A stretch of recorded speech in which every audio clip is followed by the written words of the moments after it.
আজকে আমাদের এই দিনী বৈঠকে ইসলামিক সভায় আলোচ্য বিষয় হচ্ছে যুব সমাজ ধ্বংসের কারণ।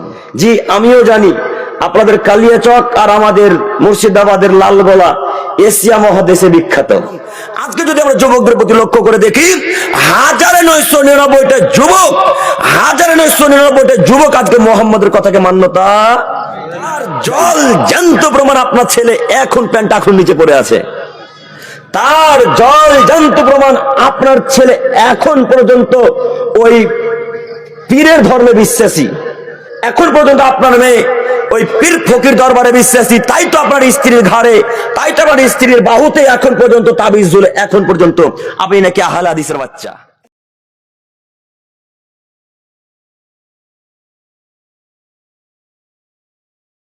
লিল্লাহি ওয়াহদা والصلاة والسلام وعلى من لا نبي بعد أما بعد فإن خير الحديث كتاب الله وخير الهدى هدى محمد صلى الله عليه وسلم وشر الأمور محدثاتها وكل محدثة بدعة وكل بدعة ضلالة وكل ضلالة في النار أعوذ بالله من الشيطان الرجيم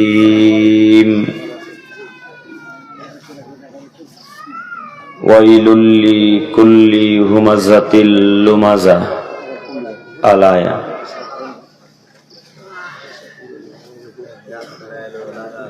عن عائشة رضي الله تعالى عنها قالت قال النبي صلى الله عليه وسلم ليس أحد يحسب يوم القيامة إلا هلك فقلت يا رسول الله أليس قد قال الله تعالى فسوف يحسب حسابا يسيرا وينقلب إلى أهله مسرورا فقال إنما ذلك العرض ليس أحد يناقص الحساب يوم القيامة إلا عذب رواه مسلم المشكات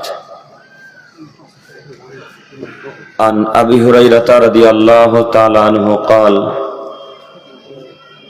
قال رسول الله صلى الله عليه وسلم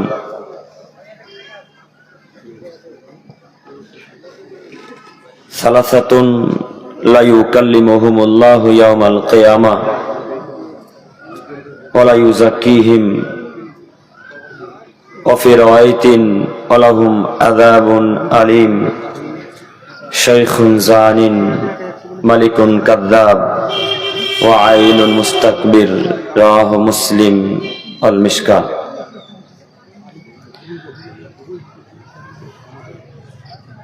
প্রশংসা আল্লাহ সুবহানাহু ওয়া তাআলার জন্যই, শান্তি অবতীর্ণ হোক আল্লাহ রাসূলের উপর সাল্লাল্লাহু আলাইহি ওয়াসাল্লাম। সম্মানিত সভাপতি সাহেব ও ওলামায়ে কেরামগণ ও আমার সামনে বসে থাকা দিনী ভাই ও পর্দার আড়ালে মা ও বোনেরা, আজকে আমাদের এই দিনী বৈঠকে ইসলামিক সভায় আলোচ্য বিষয় হচ্ছে যুব সমাজ ধ্বংসের কারণ। যুব সমাজকে নিয়ে এক গুরুত্বপূর্ণ তথ্যবহুল বিবরণের চেষ্টা করব ইনশাআল্লাহুল আজিজ। আমি আমার বক্তব্য শুরু করার প্রথমেই আপনাদের সাথে জরুরি কয়েকটি কথা বলতে চাচ্ছি। তার প্রথম জরুরি কথা হচ্ছে এই যে আপনারা যিনারা দাঁড়িয়ে আছেন অনুরোধ করে বসে পড়েন। আমি এইখানে কোরআন হাদিসের কথা বলবো আর দাঁড়িয়ে দাঁড়িয়ে শুনবেন, এটা একটা ইসলামের রীতিনীতির খেলা। তাছাড়া এতগুলা মানুষ বসে আছে, আপনি দাঁড়িয়ে থাকবেন, একটু দৃষ্টিকটু কেমন কেমন দেখায়। অতএব আমি আমার প্রিয় দিনী ভাই ও মুরব্বীদেরকে অনুরোধ করে বলতে চাচ্ছি যে রাত্রি অনেক হয়েছে, এই কথা একেবারে মেনে নিতে হবে। তারপরেও আপনাকে আমি অনুরোধ জানাই যে কিছুক্ষণের জন্য একটু এক খেয়ালে এক নজরে বসে আমার দিকে তাকিয়ে থাকেন। ইনশাল্লাহ আমি আপনার কোনো না কোনো প্রকার করবই করব ইনশাল্লাহ। 1 2 আমি যতক্ষণ কথা বলবো আপনারা একটু আমার সাথে কথা বলবেন ইনশাল্লাহ। বলবেন ইনশাল্লাহ? ইনশাল্লাহ। 3 আমি কথা বলতে গিয়ে আমার কথা আপনার পক্ষেও যেতে পারে, আবার আপনার বিপক্ষেও চলে যেতে পারে। তো আমার কথাগুলো যদি হক কথা চলে আসে, যখন বিপক্ষে যদি চলে যায়, তখন লুঙ্গি তুলে বাড়ি চলে যাবেন না তো? ইনশাল্লাহ। কথা বলেন, একটু কথা বলেন। চলে যাবেন না ইনশাল্লাহ? কথা তিতা লাগলেও একটু বসে যান, কথা মিঠা লাগলেও একটু বসে থাকবেন। আপনার খারাপ লাগলেও বসেন, ভালো লাগলেও বসে থাকেন। আপনার কাছে আমার এতটুকু চাওয়া যে আমরা যতক্ষণ আছি আপনি একটু এক খেলে বসে থাকেন, দেখে আপনার কিছু উপকার হয় কিনা। আমরা প্রথম বাক্যে একটি বাক্য বলেছিলাম যে যুব সমাজ ধ্বংসের কারণ। তো আমি যদি একের পর এক যুব সমাজ ধ্বংসের কারণের কথা উল্লেখ করতে শুরু করি, তো আজকে সারা রাত্রি পার হয়ে যাবে, তবু যুব সমাজ ধ্বংসের কারণ শেষ হবে না। তো তার মাঝেও কয়েকটি মূল্যবান কথা আমি আমার ভাঙাচোরা বিদ্যায়, আমার এই ছোট বিদ্যায় কয়েকটি কথাকে নোট করে নিয়ে এসেছি। সে কয়েকটি কথা আপনাদের সামনে উপস্থাপনা করব ইনশাল্লাহ। তো আমরা আগে জেনে নিব যুব সমাজ ধ্বংসের কারণ কি কি। যুব সমাজ ধ্বংসের কারণ, তার সর্বপ্রথম বড় কারণ হচ্ছে আল্লাহর স্মরণ থেকে দূরে থাকা। যুব সমাজ ধ্বংসের সব থেকে বড় কারণ আল্লাহ সুবহানাহু ওয়া তাআলার পদ্ধতিকে ত্যাগ করা। যুব সমাজ ধ্বংসের দ্বিতীয় বড় কারণ রাসূল সাল্লাল্লাহু আলাইহি সাল্লামের পদ্ধতি ত্যাগ করা। একটু এখানে আপনি একটা কথা মাথায় রাখেন, আমি আরো পয়েন্ট এখানে উল্লেখ করতে চাচ্ছি। তার আগে এখানে একটা আপনাকে কথা দেখাই। যুব সমাজ ধ্বংসের কারণ দ্বিতীয়তম উল্লেখ করলাম রাসূল সাল্লাল্লাহু আলাইহি সাল্লামের পদ্ধতি ত্যাগ করা। আদমের ছেলে মেয়ে যারা, আদম থেকে নিয়ে মুহাম্মদ সাল্লাল্লাহু আলাইহি সাল্লাম পর্যন্ত যত নবী রাসূলগণ এসেছেন, এই নবী রাসূলগণের মধ্যে থেকে এবং মুহাম্মাদের উম্মতি যতজন আছে, এরা যদি এখনো পৃথিবীতে বেঁচে থাকে বা বসবাস করে, তাহলে যতদিন পর্যন্ত কিয়ামত না হয়েছে ততদিন পর্যন্ত কার কথা মান্যতা দিতে হবে? মুহাম্মদ সাল্লাল্লাহু আলাইহি সাল্লামের কথা, আল্লাহর কথা তো দিতে হবে।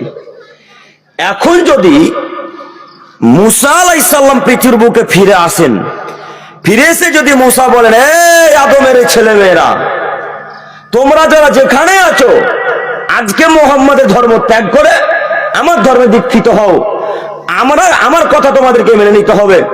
মুসা যদি বলেন যে মুহাম্মাদের কথা মান্যতা দেওয়া যাবে না, ঈসার কথা মান্যতা দেওয়া যাবে না, আজকে আমার কথা মেনে নিতে হবে, আর যদি আদমের ছেলে মেয়েরা মুসার কথাকে মান্যতা দেয়, তাহলে এরা সবাই জাহান্নামে যাবে। আব্দুল করিম সাহেব, কথা একটু হিসাব করে বলিয়েন। আমরা কালিয়াচকের মানুষ, শিক্ষিত মানুষ।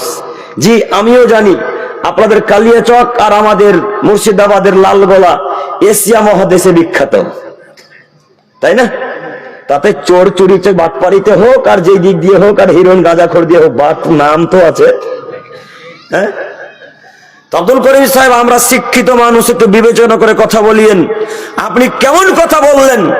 মুসা মানে এত রাগান্বিত নবী, মুসা মানে এমন দামি নবী, যে নবী আল্লাহর সাথে কথা বলেছেন, তার নাম মুসা।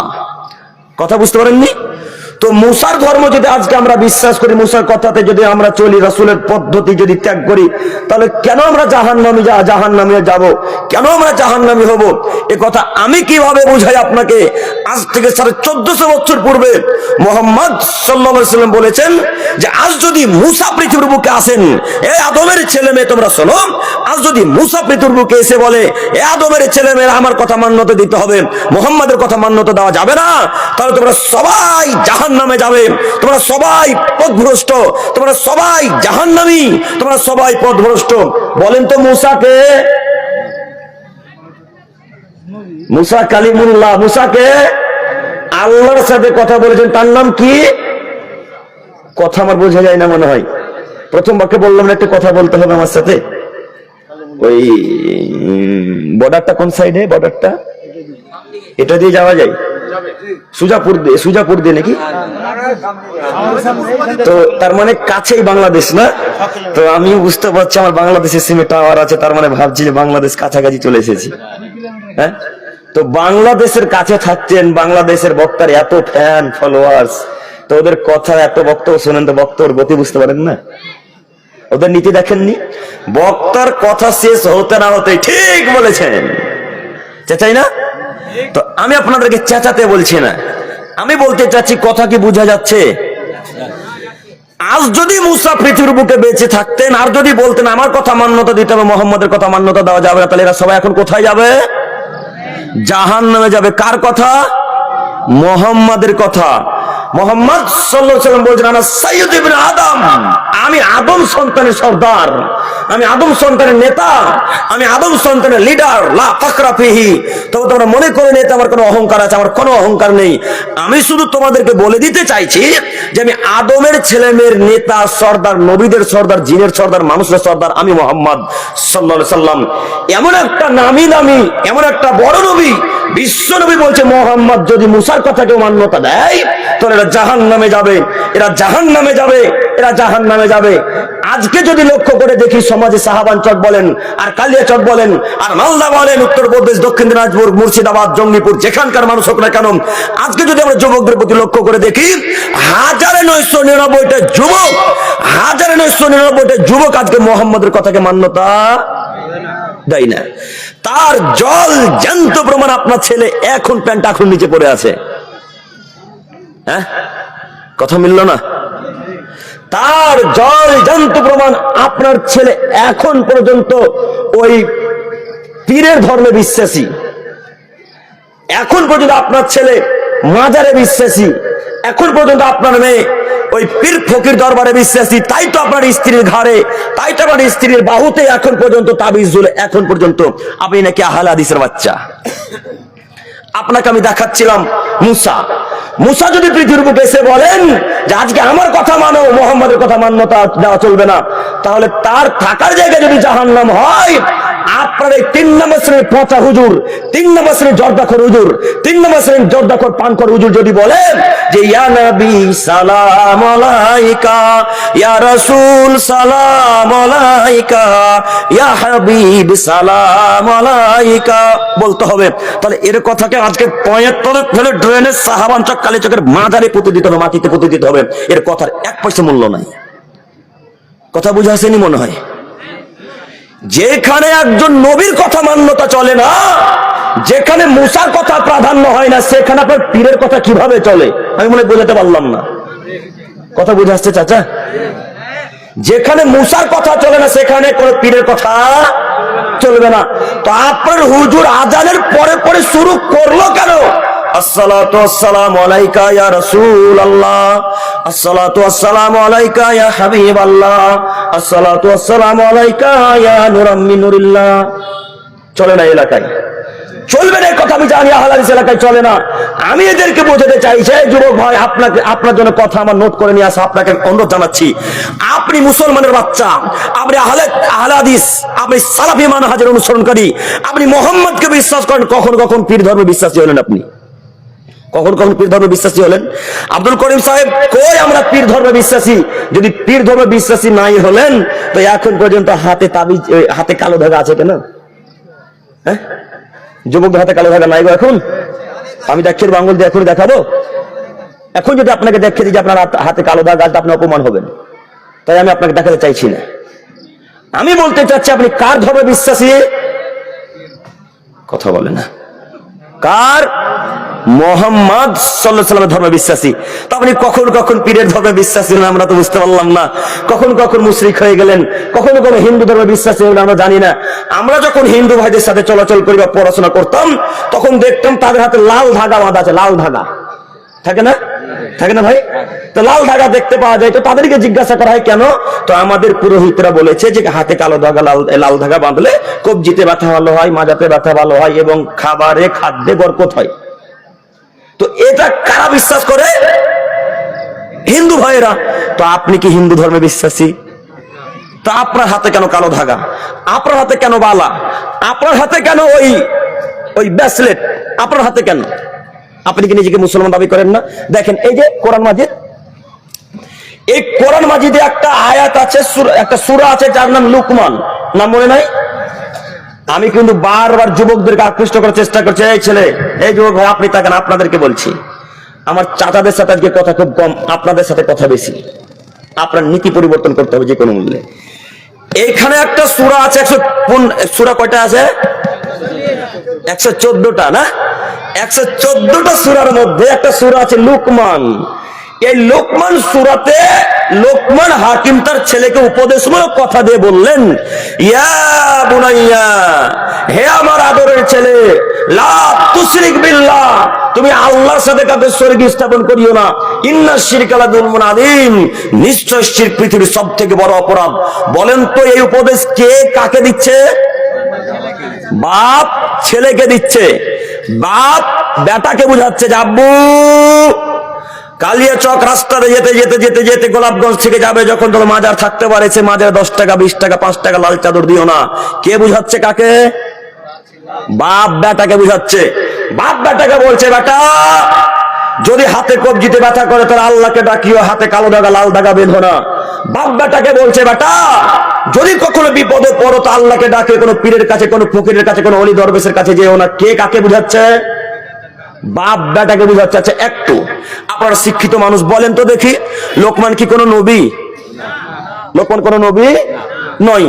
লোকমান একজন সাধারণ আম পাবলিক, আমার আপনার মতো মানুষ। তবে আল্লাহ যে তার কথাকে কত ভালোবাসলেন, আল্লাহ যে তার কথাকে কত পছন্দ করলেন, আল্লাহ যে তার কথায় কত রাজি হলেন। আল্লাহ কত ভালোবাসলে একটা মানুষকে যদি পছন্দ করে তো তার নাম কোরআন মাজিদে সূরা অবতীর্ণ করে। তার মানে আপনি বুঝতে পারছেন লোকমানকে আল্লাহ কত ভালোবাসে। এই লোকমান হাকিম তার ছেলেকে বলছে, বেটা হাতে কালো ধাগা লাল ধাগা পরো না বেটা, তুমি মুসলমানের বাচ্চা।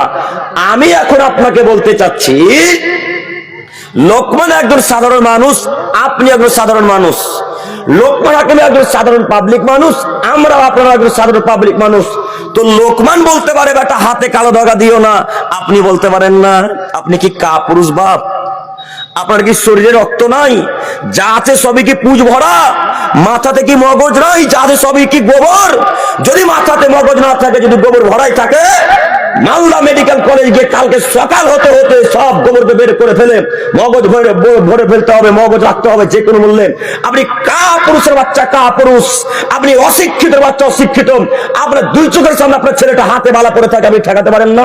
আমি জঙ্গিপুর মুর্শিদাবাদ থেকে আপনার বেটাকে কালিয়াচকে নিষেধ করতে আসবো যে বেটা হাতে যদি বালা থাকে দাঁত ভেঙে দেবো একেবারে। এ কথা আমি বলতে আসবো না, আপনি আপনার ছেলেকে বলবেন গো। কে বলবে? বাপ বেটাকে বলবে। তো কই এখন তো শত শত যুবক হাতে বালা পড়ে আছে, বাপ কিভাবে ঠেকাবে? বাপ কিভাবে ঠেকাবে? বাপও যে নীতিতে বড় হয়েছে, বাপ তো দিন ধর্ম কিছুই বোঝে না, বাপ তো এখন দাড়ি কেটে বসে আছে। হ্যাঁ, তো কিভাবে বাপ বেটা বুঝাবে? কথা মানে আপনারা আমার বুঝতে পারেন না নাকি? কথা বুঝাচ্ছে না? আমি আপনাকে বারবার জিজ্ঞাসা এই জন্য করছি যে আমি বক্তব্য 1 ঘন্টা 1.5 ঘন্টা বক্তব্য দিয়ে চলে যাবো, ওদের কালকে সকালবেলায় কালিয়াচক বাজারে গিয়ে বলবে না মুর্শিদাবাদ থেকে কে যে এলো, কি যে বললো, কিছুই বুঝতে পারলাম না। তো আপনি কিভাবে বুঝবেন? গল্প করছেন যে। আপনি যদি আমার কথা এখন বুঝতে চান তো এখন এক খেলে আমার দিকে চেয়ে থাকতে হবে, তাই না? তো অতএব আপনাকে অনুরোধ জানাচ্ছি, কিছুক্ষণ হলেও কষ্ট করে হলেও আমার দিকে চেয়ে থাকতে পারবেন ইনশাল্লাহ? ইনশাল্লাহ। আপনাকে আমি দেখাতে চাচ্ছি, বাপ বেটাকে বলবে বেটা হাতে যদি কালো ধাগা থাকে তো দাঁত ভেঙে দেবো একেবারে। কেন তোমার হাতে কালো ধাগা?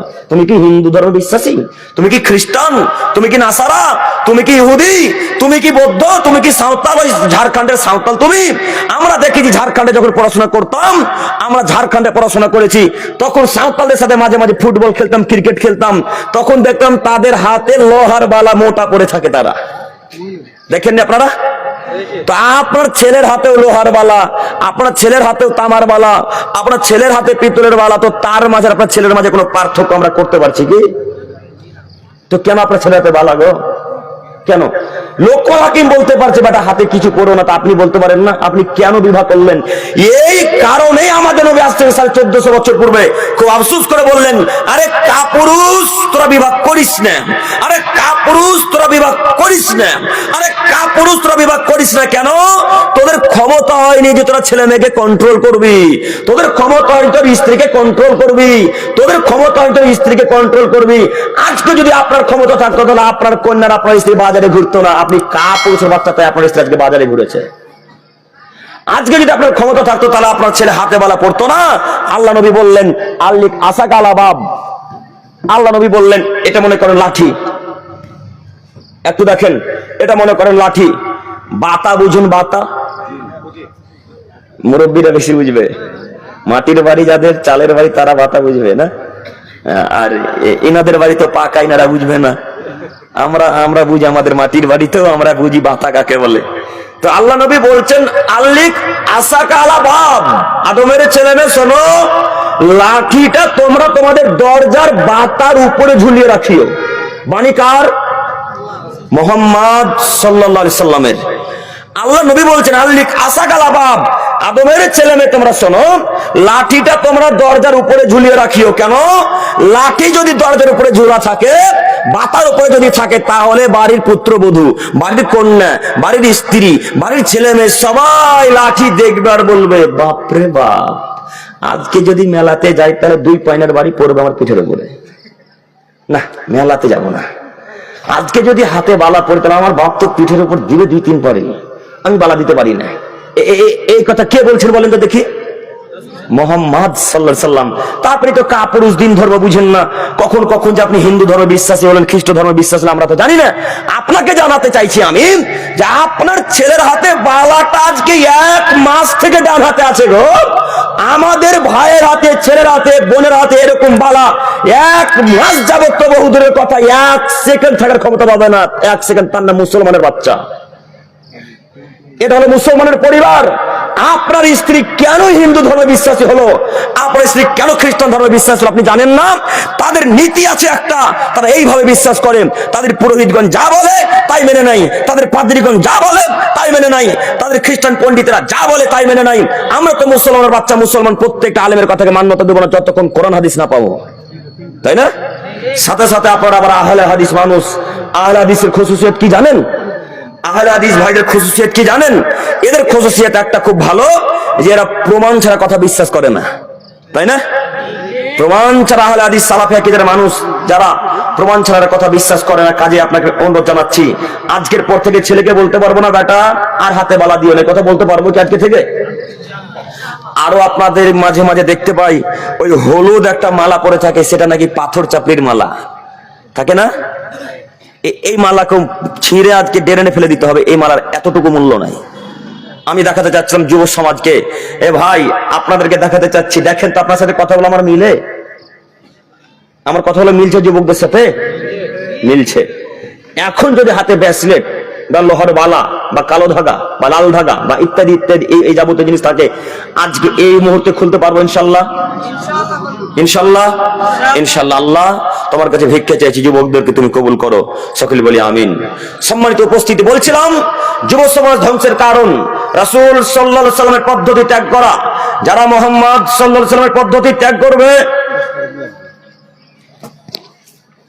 যারা মুহাম্মদ সাল্লাল্লাহু আলাইহি সাল্লামের পদ্ধতি ত্যাগ করবে তারাই ধ্বংস হবে, কথাই ঠিক। আপনাকে আমি আরো একটি বাক্য দেখাই। আপনাদের কালিয়াচকের একটা খুব শিক্ষিত ছেলে আমাদের ওই কলকাতা আলিয়া ইউনিভার্সিটি থেকে এমএ পাস করে এসেছে, বা কোনো একটা বড় বিশ্ববিদ্যালয় থেকে এমএ পাস ছাত্র কালিয়াচক বাজারে পড়ে এসেছে। বাড়িতে এসে দেখছে তার আব্বা নেই, বা তার বাপের মরা আজকে 10 থেকে 20 বছর হয়ে গেল। মা বলছে এক পর্যায়ে, বেটা যাও তুমি তোমার বাপের জন্য কবর জিয়ারত করে এসো। আব্বু যাও তুমি তোমার বাপের জন্য কবর জিয়ারত করে এসো, আল্লাহর কাছে মাগফিরাত কামনা করে এসো, আল্লাহকে বলো আল্লাহ তোমার বাপকে জান্নাতুল ফেরদাউস দান করো। তখন আপনার ছেলেটা বলছে, আম্মু আমি তো বাপের জন্য কিভাবে দোয়া করতে হয় জানি না, তো আমি কি করি? তো আপনার মা আপনাকে পরামর্শ দিয়ে বলছে, বেটা তোমাদের কালিয়াচকে কি ইমাম সাহেব নাই? তো ছেলে বলছে, হ্যাঁ আম্মু আছে। তো কালিয়াচকের ইমাম সাহেবকে যাও, বলো যে আব্বুর জন্য কবর জিয়ারত করতে হবে, একটু চলেন। তো আপনি তো শিক্ষিত মানুষ, আপনার বাপের অগাধ টাকা, কোটি কোটি বিলিয়ন ট্রিলিয়ন মান টাকা, অনেক টাকা আপনার জন্য উপার্জন করে রেখে গেছে, তো টাকার অভাব নাই। তো আপনি ইমাম সাহেবের কাছে গিয়ে বলছেন, ইমাম সাহেব একটু উপকার করে দিতে হতো। তো কি উপকার? আমার আব্বু আজকে 10 বছর মরে যাওয়া হলো, তো একটু আমার আব্বার কবরটা জিয়ারত করে দিতে হতো। তো ইমাম সাহেব তো কাজের মানুষ, দর্জি কাজ করে বা ইত্যাদি ইত্যাদি কাজ করে, তখন কাজ দেখাচ্ছে, ব্যস্ততা দেখাচ্ছে যে না আমি এখন যেতে পারি না, আমি তো কাজে ব্যস্ত। তখন এই বড় লোক ধনী ছেলে, ধনী পরিবারের ছেলেটা পকেট থেকে 2000 টাকা বের করে হাতে ধরিয়ে দিয়ে বলছে, এবার চলেন। যে হ্যাঁ চলো, এবার তুমি শিরক করতে বলো শিরক করবো, বেদাত করতে বলে বেদাত করবো, চলো না এখন যা খুশি তাই করবো। তো এই ছেলেটা এক পর্যায়ে তার বাপের কবরের কাছে নিয়ে চলে গেছে। তো আমরা যারা গ্রামে বসবাস করি, টাউনে যারা থাকে তারা বুঝতে পারবে না। দেখবেন মাঠে ঘাটে যে জায়গাতে চলাচল করা হয় না, সেই জায়গায় যদি 1 মাস 2 মাস না যান, তো বড় বড় গাছ বেরিয়ে যায়, বেরোয় না? অনেক গাছ গোছালে বেরিয়ে যেত। এর বাপের মরা আজকে 10 বছর হলো, কত গাছ বেরিয়েছে? অনেক গাছ বেরিয়ে গেছে। তো এর বাপের কবরটা ইমাম সাহেব চিনতে পারে না, অথচ তিনি জানাজা পড়িয়েছে, চিনতে পারে না। তো ইমাম সাহেব যে বাবু তোমার বাপের কবর কই গো, চেনা যায় না যে। তখন এই ছেলেটা ওই আম গাছটা বেরিয়েছে, ওটা আমার বাপের কবর। আজকে 10 বছর মরা হলো, তো তাই আম গাছটা বেরিয়ে মোটা হয়ে গেছে। তো ইমাম সাহেব তখন বলছে, চলো তোমার বাপের কবর কাছে যাই, তোমার বাপকে আজকে দোয়া করে জান্নাতে ভোরে আসবো, নইলে আসছি না। 2000 টাকা বেঁচে যায়, এখন যা বলবেন তাই শুনবেন। তো এক পর্যায়ে ইমাম সাহেব 2 হাতকে উত্তোলন করে দিয়ে বলতে শুরু করেছেন, রব্বির হামহুমা কামা রব্বায়ানি সাগীরা, হে আমার প্রতিপালক, আমার আব্বু আম্মু আমাকে বাল্য অবস্থায় যেমন ভাবে লালন পালন করেছিল, মাবুদ তুমি আমার পিতামাতাকে তেমন ভাবে লালন পালন করো, তুমি আমার পিতামাতাকে রহমতের চাদরে রেখো। তখন যে ছেলেটা 2000 টাকা দিয়েছে, ছেলেটা বলছে, আল্লাহুম্মা আমিন, আল্লাহ তুমি হুজুরের বাপ মাকে জান্নাতে ভরে দাও। কথা বুঝে আসলো কি? আচ্ছা, এই এমএ পাস ছাত্রটার মাথা থেকে এখন গোবর আছে না মগজ আছে গো? গোবর ভরা। আরে বেটা টাকা দিলাম 2000, আমি তো তোমার বাপ মার জন্য দোয়া হলো, আমার বাপের জন্য কই দোয়া হলো? ইমাম সাহেব বলতে শুরু করলেন, রব্বির হামহুমা কামা রব্বায়ানি সাগীরা, হে আমার প্রতিপালক তুমি বড় দয়াবান, তুমি আমার আব্বু আম্মুকে ওইভাবে রেখো যেমন আমার আব্বু আম্মু আমাকে বাল্য বয়সে লালন পালন করেছিল। তখন যে ছেলেটা 2000 টাকা দিয়েছিল, আল্লাহুম্মা আমিন, আল্লাহ তুমি হুজুরের বাপ মাকে জান্নাতে দাও। তো এই ছেলেটাকে যদি এখন শিক্ষিত বলেন, তাহলে কালিয়াচকে মূর্খ কে? হ্যাঁ, ভারতবর্ষে মূর্খ কে এখন বসবাস করছে? ওই কাপুরুষ অশিক্ষিত বেটার ওই বিদ্যাকে আজকে কালিয়াচকের বাজারের গোরস্থানে পুঁতে দিতে এসেছে। বিদ্যার 5 পয়সা মূল্যায়ন করি না আমরা, এর বিদ্যার 5 পয়সা মূল্য দিই না আমরা। আরে বেটা, বাপের কবরের কাছে গিয়ে আরবিতে যদি কিছু বলতে না পারি, বাংলাতে তো বলতে পারবো, বাংলাতে তো বলতে পারবো, আল্লাহ তুমি বড় দয়াবান, তুমি বড় ক্ষমাবান, তুমি বড় রহমান, তোমার দরবারে ভিক্ষা চাইছি, তোমার দয়া আশাধারী, তুমি ক্ষমা না করলে কেউ ক্ষমা করতে পারে না।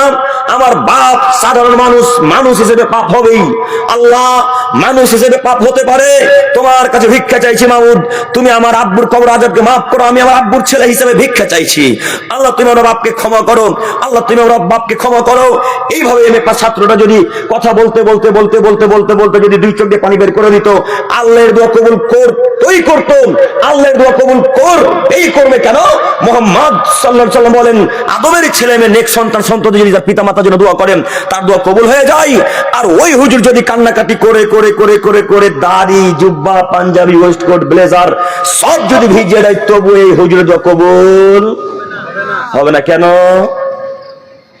দোয়া করা পদ্ধতিটা যে রাসূলের নাই, পদ্ধতিটা কার? হুজুরের দেওয়া বেদাতি পদ্ধতি। কথা বুঝেননি মনে হয় নাকি? পদ্ধতিটা কি পদ্ধতি? বেদাতি পদ্ধতি। এইভাবে মুহাম্মদ সাল্লাল্লাহু আলাইহি সাল্লাম সাহাবায়ে কেরাম পৃথিবীতে যতদিন ছিলেন জীবদ্দশায় কোনোদিন কোশ্চেন কালো কখনো দোয়া করেনি, তাই এই দোয়া কবুল হবে না। যুবক ভাই, আপনার বিদ্যার এখন কোনো মূল্য আছে? হ্যাঁ, আপনাকে তো চিনি আমি, আপনি তো কালিয়াচকের বাজারে ছাত্র ওই তালবেলিমদেরকে অপমান করে, আপনাকে চিনি না? যখন এই তালবেলিম ছাত্রগুলো মাথায় টুপি লাগিয়ে পাঞ্জাবি পায়জামা পরে যায়, তখন আপনার মুচকি হাসি দিয়ে বলেন, হ্যাঁ দেখ বেটা ফকিরা বিদ্যা শিখতে গিয়েছিল কালিয়াচকে। আপনাকে চিনি না? আপনাকে দেখেছি আমি যখন আমরা রাস্তাঘাটে চলাচল করি পাঞ্জাবি জুব্বা পরে, তখন আপনি বলেন দেখো মালদা থেকে ভিক্ষা করে এলো। আপনাকে চিনি না? আপনি কোন ধর্মে বিশেষ আপনাকে জানি। আচ্ছা, আপনি যে এদেরকে এইভাবে অপমান করছেন, আপনি যে ফকিরা বিদ্যা বলছেন, তা আপনার বাপকে যে এখন ঢেকে আসবেন তো এই ছেলে ছাড়া যে হয় না গো? হ্যাঁ, আপনার বাপকে যে এখন ঢাকবেন, কবর দিয়ে আসবেন, জানাজা পড়াবেন, তখন যে এই ফকিরা বিদ্যা ছাড়া হয় না, তো কেন ফকিরা বিদ্যা বললেন? আরে বাপের জানাজা তো হয় না, তুমি বেটা যখন বিবাহ করো তখন এই মূলবি ছাড়া হয় না, তুমি কেন তাদের ফকিরা বিদ্যা বললে? তুমি একা একা বিবাহ করো দেখি, তুমি কিভাবে বিবাহ করবে? তুমি তো সূরার দোয়া কিছুই জানো না, তো কেন তুমি তাদের ফকিরা বিদ্যা বলো? তোমার একটু লজ্জা হয় না? তোমার একটু হায়া হয় না?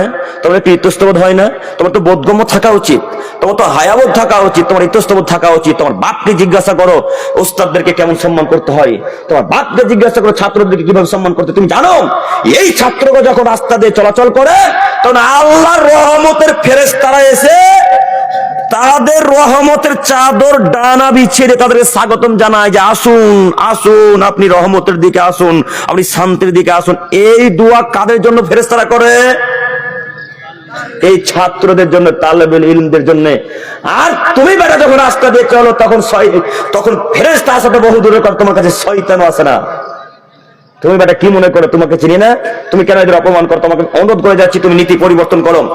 আজকের পর থেকে আর কোশ্চেন কাল ছাত্রদেরকে অপমান করবো না ইনশাল্লাহ, আর মৌলবীদেরকে অপমান করবো না ইনশাল্লাহ। বলবেন না ইনশাল্লাহ? আপনাকে অনুরোধ জানাচ্ছি নীতি পরিবর্তন করেন। আমি আপনাকে দেখাতে চাচ্ছিলাম যুব সমাজ ধ্বংসের কারণ। যুব সমাজ ধ্বংসের কারণের কথা আমি একটা আয়াত পেশ করেছিলাম। তার একটি আয়াত হচ্ছে ওয়াইলুল কুল্লি হুমাযাতিল লুমাযা, ধ্বংস সুনিশ্চিত, ধ্বংস অবধারিত, ধ্বংস হবেই হবে ওই সমস্ত মানুষ যারা মানুষকে সামনাসামনি গালি দেয় এবং যারা পিছনে নিন্দা করে, পরনিন্দা পরচর্চা করে, এরা ধ্বংস হবে। জরুরি এখানে একটি কথা, আজকে এই মঞ্চে এই প্যান্ডেলের নিচে যত মানুষ আছে আমরা যারা সবাই জানি, তারা সবাই হাত তুলে বলবো আমাদের সূরা হুমাযা কতজনের মুখস্থ আছে? মুখস্থ নয়? আলহামদুলিল্লাহ, মাশাআল্লাহ। যারা অন্তত 5 ওয়াক্তের মুসল্লি, যারা অন্তত 5 ওয়াক্ত সালাত আদায় করে, এরা প্রায় সবাই সূরাটাকে মুখস্থ করেছে, তাই না? মুখস্থ আছে কথা আমিও জানি। তবে আপনাদের অবস্থা আর ওই বেদাতি হুজুর জর্দাখোর হুজুরদের অবস্থা এক।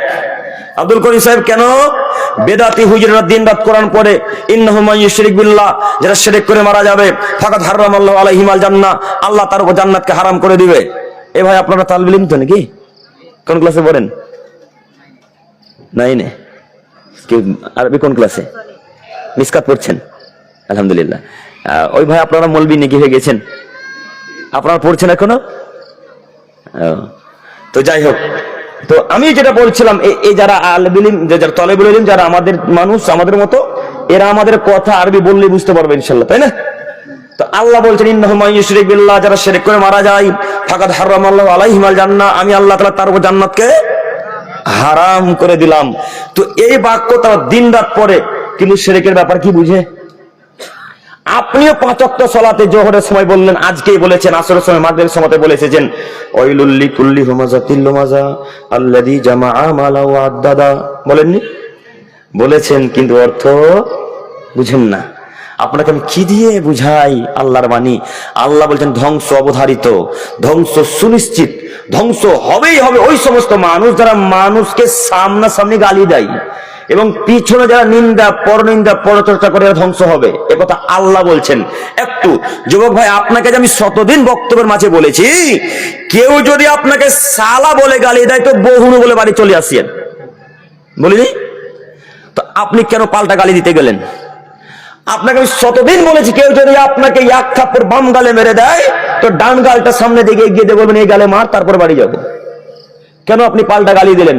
আপনাকে আমি বক্তব্যের মাঝে বারবার বলেছি, আপনি যদি ধৈর্য ধারণ করতে পারেন, যদি আপনি গাল দেওয়া থেকে বিরত থাকতে পারেন, অত্যাচার করা থেকে বিরত থাকতে পারেন, তাহলে এই নেকিটা আল্লাহর কাছে পাবেন। আল্লাহ আপনাকে ওই নেকির বদৌলতে, ওই নেকির পরিবর্তে আল্লাহ আপনাকে জান্নাতুল ফেরদাউস দান করবেন। তো আপনি তো বুঝেন না, আপনারও বিদ্যা বুদ্ধি খুব কমই কাজ করে। আমি যখন আপনাকে সালা বলে গালি দিয়েছি, তখন আপনি আমাকে বলেন অমুকের বাচ্চা, তমুকের বাচ্চা, আমাকে গালি দিয়েছে, এরকম বলেন না? তো আপনি কেন গালি দিলেন? আপনি যে মুসলমান, আপনি যে গালি দিতে পারবেন না? আপনি যে মুসলিম, আপনি যে গালি দিতে পারবেন না? মুহাম্মদ সাল্লাল্লাহু আলাইহি ওয়াসাল্লামের বাণী, মুসলমানের বাচ্চা কখনো গালি দিতে পারে না। বড় দুঃখ লাগে, খুব আফসোস হয় যখন মুসলমানের বাচ্চা বড় বড় দাড়ি নিয়ে তার ভাইকে গালি দেয় অমুকের বাচ্চা, তমুকের বাচ্চা বলে। অথচ সেই দাদু, সেই চাচা মক্কা থেকে হজ করে এসেছে, হজের 1 পয়সা মূল্যায়ন করে না। মক্কা থেকে হজ করে এসেছে, বললাম তার কারণ কি জানেন? হজ কিন্তু 2 জায়গায় হয়। হজ কয় জায়গায় হয় বলেন তো? হ্যাঁ, বুঝতে পারেননি কথা? হজ কয় জায়গায় হয়? আসলে 2 জায়গায় হয়। কয় জায়গায়? 1 জায়গায়। তা আপনারা যে 2 জায়গায় বলছেন গো? হজ 1 জায়গায় হয়, কিন্তু আপনার হুজুরের বাণীতে হজ 2 জায়গায় হয়। একটা হজ হয় কাবা শরীফে মক্কায়, আর একটা হজ হয় ফুরফুরা শরীফে। হ্যাঁ, কি কাকা? আজমিরেও হয়? হ্যাঁ, চাচা আজমিরের কথাও জানে। আজমির শরীফ, পাথর চাপি যেটাকে বলে নাকি? হ্যাঁ। তো আসলে কি হজ ওখানে হয়? তো এই চাচা কিন্তু কাবা থেকে হজ করে এসেছে, মক্কা থেকে। মক্কা থেকে হজ করে এসেছে, খুব সুফি সাফা মানুষ, ভালোই লাগছে দেখতে। তো চাচা ভুট্টা লাগিয়েছে। ভুট্টা বুঝেন না? মাকাই ভুট্টা লাগিয়েছে। তো ভুট্টার গাছগুলো আলহামদুলিল্লাহ খুব বড় বড় হয়ে গেছে, মানে কচি। ওই ঘাসটা যদি ভেঙে দেয় তার দ্বিতীয়বার হবে না। তো কালিয়াচক, আর আপনাদের এই এলাকাটার নাম কি? বাবুরবোনা। বাবুরবোনার কোন একটা পরিবারের ছাগল চাচার ভুট্টার সব গাছগুলোকে ভেঙে দিয়েছে। তো ভুট্টার গাছগুলোকে যখন ভেঙে দিয়েছে, চাচা হাজি সাহেব এক পর্যায়ে এসে দেখছে, রে আল্লাহ, আমার জমিকে তো ধ্বংস করে দিল, একটা ভুট্টার গাছ তো জীবিত নেই, সব মাটিতে শুয়ে পড়ে আছে। তখন চাচার যে মুখের ভাষা, মনে হচ্ছে যেন সূরা ফাতিহা পড়ছে। হ্যাঁ, এমন বাণী আল্লাহ আরব থেকে মুখস্থ করেছে, পিএইচডি করা আছে। খুব সুন্দর ভাষাতে গালি দিতে শুরু করলেন। ও চাচা, আপনাকে বলি, আপনি যে গালি দিলেন, এতগুলা গাছ যে ছাগলে ভেঙেছিল, ওই মালিকের কাছ থেকে নাকি পেতেন না কিয়ামতের মাঠে? পাওয়া যেত তো? পাওয়া যেত। তো আপনি যে গালি দিয়ে সব নেকিকে মাটির সাথে মিশিয়ে দিলেন, তো আপনার এহকালও গেল, পরকালও গেল। এহকালে কি গেল? এহকালে গাছ গুছালি সব গেল, পরকালে কিয়ামতের মাঠ গেল, আখেরাত গেল, জাহান্নাম গেল। কথা বুঝেননি মনে হয়? তো আর গালি দিব ইনশাল্লাহ। তা আপনি কেন গালি দিচ্ছেন গো? আপনি কেন গালি দিবেন? দেখবেন গালি দিতে পারেন কিনা। যুবক ভাই, দেখবেন একটু গালি দিয়ে পারেন কিনা। একটু আপনাকে দেখাচ্ছি। গালি দেওয়া তো এখন আমাদের সবার একটা হ্যাবিট। চুপ কথাতে গালি দেওয়া আমরা পছন্দ করি, তাই না? অনেকেই আমরা আছি। আশ্চর্য তখন বেশি লাগে যখন বাপ বেটাকে শালা বলে ডাকে। অবশ্যই কালিয়াচকের কোন মানুষ নাই? আছে। তখন বেশি আফসোস লাগে যে আল্লাহ, কি যে বিদ্যা অর্জন করলো, কিছুই বোঝা গেল না। তো দেখেন তো গালি দিতে পারেন কিনা। আবু হুরায়রা নাম শুনেছেন আশা করি বারবার। আর আমরা যখন বক্তব্য রাখি তখন বারবার বেশিরভাগ আবু হুরায়রাই শুনতে পান না? তো আবু হুরায়রা নামটা বেশি শুনতে পান এই কারণে যে তিনি বেশি হাদিস বর্ণনাকারী। তো আবু হুরায়রা রাদিয়াল্লাহু তাআলা আনহু হাদিস একটা বর্ণনা করছেন যে আবু হুরায়রা, আবু বকর সিদ্দিক আর আল্লাহ নবী মুহাম্মদ সাল্লাল্লাহু আলাইহি সাল্লাম, আমরা 3 জন মানুষ পাশাপাশি দাঁড়িয়ে আছি। চাচা একটু এক খেলে চেয়ে থাকেন। এবার আপনার জন্য যুবকদের পরে এরপরের কথা যুবক ভাইদের জন্য। তো আবু হুরায়রা রাদিয়াল্লাহু তাআলা আনহু বলছেন, একটা বেদুইন অশিক্ষিত গ্রামের মানুষ আবু বকরের কাছে এসে, অশিক্ষিত ইহুদি মানুষ এসে আবু বকরকে গালি দেওয়া শুরু করলেন, অকথ্য ভাষায় গালি দিতে শুরু করলেন। তো আবু বকরকে যখন এই লোকটা গালি দিচ্ছিল, তখন আমাদের নবী দাঁড়িয়েছেন, মঞ্চে উপস্থিত আছে। তো গালি দিচ্ছে যখন, তখন মুহাম্মদ সাল্লাল্লাহু আলাইহি ওয়াসাল্লাম মুচকি মুচকি হাসছেন আর আবু বকরের দিকে দেখছেন। মুচকি মুচকি হাসছেন আর আবু বকর দিকে, মুখের দিকে দেখছেন, আবু বকর কি বলে দেখা যাক, আবু বকর কি যে করে দেখা যাক। আবু বকর চুপচাপ আছেন। এই ইহুদি লোকটা গালের মাত্রা আরো বাড়িয়ে দিল। এতক্ষণ হয়তো শালা বলে গালি দিচ্ছিল, তাই সহ্য করলো, এখন গালের মাত্রা বেড়ে গেল। গালের মাত্রা যখন বেড়ে গেল, তখন আবু বকর কিন্তু কন্ট্রোল করতে পারলেন না নিজেকে। তখন আবু বকর কোন একটা ভাষাতে গালি দিয়ে বসলেন, হোক না কেন সেটা খারাপ বা ভালো, আল্লাহ নবী গালির কথা ব্যবহার করলেন।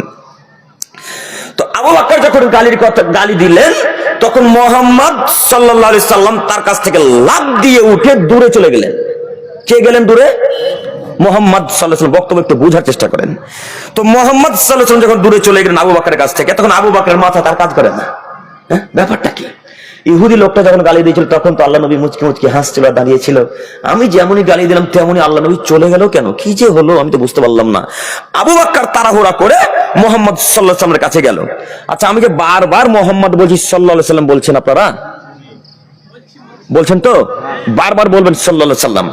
তো আবু বকর আমাদের নবী মুহাম্মদ সাল্লাল্লাহু আলাইহি ওয়াসাল্লামের কাছে গিয়ে আল্লাহ নবীকে বলছেন, আল্লাহর নবী ব্যাপারটা কি বুঝতে পারলাম না। লোকটা যখন গালি দিচ্ছিল তখন তো আপনি মুচকি মুচকি হাসছিলেন আর আমার দিকে দেখছিলেন। তো আমি যেমনই গালি দিলাম আপনি কেন সেখান থেকে পাল্টা ফিরে চলে এলেন? তখন আবু বকরকে আল্লাহ নবী উত্তরে বলছেন, আবু বকর শোনো, যখন তোমাকে ওই লোকটা গালি দিচ্ছিল তখন তোমার পক্ষ থেকে একজন ফেরেশতা উত্তর দিচ্ছিল, একজন ফেরেশতা। আল্লাহু আকবার। আবু বকরের পক্ষ থেকে কে উত্তর করছিল তখন? ফেরেশতা। আবু বকরকে আল্লাহ নবী বলেন, আবু বকর শোনো শোনো শোনো, তুমি যেমনই মুখের ভাষা খারাপ করেছো, যেমনই গালি দেওয়া শুরু করেছো, তেমনই তোমার কাছ থেকে ফেরেশতা চলে গিয়ে ওইখানে শয়তান উপস্থিত হয়েছে। আবু বকর শোনো, আমি মুহাম্মদ সাল্লাল্লাহু আলাইহি সাল্লাম ওইখানে থাকা পছন্দ করি না যেখানে শয়তান থাকে, তাই আবু বকর আমি তোমার কাছ থেকে চলে এসেছি। এই বাক্যের বিবরণ দ্বারা বোঝা যায় যে যখন মানুষ গালি দেয় তখন তার কাছে কে থাকে? শয়তান থাকে। আপনার ছেলে দিন রাত গালি দেয়, আপনি দিন রাত বাপ বেটা আপনার একসাথে গালি দেওয়া করে, বলেন তো আপনার কাছে এখন ফেরেশতা আছে না শয়তান আছে? শয়তান আছে। যুবক ভাই, আপনাকে আমি শতদিন বলেছি, বন্ধু মানে গালি, বন্ধু মানে ঝগড়া লেগে আছে, এ কথাই চূড়ান্ত লাগবে, এ কথাই ঠিক। বন্ধু যদি গালি দেয় আপনি পাল্টা গালি দিবেন না ইনশাল্লাহ। সহ্য করে থাকেন, নইলে বন্ধু তো টিকবে না, বন্ধু তো বাতিল হয়ে যাবে। তার জ্বলন্ত প্রমাণ আপনি, তাই না? আপনি যদি পাল্টা কিছু বলতে যান তাহলে বন্ধু তো আর টিকবে না। আপনাকে অনুরোধ জানাচ্ছি, গালি দেওয়া বন্ধ করেন। আপনি গালি দিবেন না। সাথে সাথে এখানে আমি রাজমিস্ত্রি ভাইদের জন্য কয়েকটা উপদেশমূলক কথা বলতে চাচ্ছি। তার একটি কথা হচ্ছে, এই গাঁথনি যদি একটু কম হয়ে যায়, এই হেডমিস্ত্রি ভাই এখানে আছেন কি? রাগ নিয়েন না ভাই, আমি আপনার দিনী ভাই, আমি আপনার কল্যাণের জন্য এসেছি। আমি আপনার ছেলের মতো, আমি আপনার নাতিপোতার বয়সের ছেলে। আপনি মনে করেন আমার বয়স অনেক বেশি, জি না, আমি আপনার হাঁটুর বয়সের ছেলে। আপনাকে অনুরোধ জানাচ্ছি, দেখেন গাঁথনি যদি একটু কম হয়ে যায়, প্রতিদিন গাঁথনি কিন্তু ঠিকই হয়। তো রোদ খুব পড়েছে, চৈত্র মাসের খরা, টিকা যায় না, বাইরে থাকা যায় না। তো একদিন গাঁথনি কম হয়েছে, তখন হেডমিস্ত্রি কাজের গোড়াতে এসে দেখছে, কে কাজ করেছে রে? অমুকের বাচ্চা অমুক, তমুকের বাচ্চা তমুক, এতটুকু কাজ করে, কাজ তো আরো হওয়া উচিত ছিল। এরকম গালি দেয় না? এখানে কেউ লেবার মিস্ত্রি নাই আপনারা?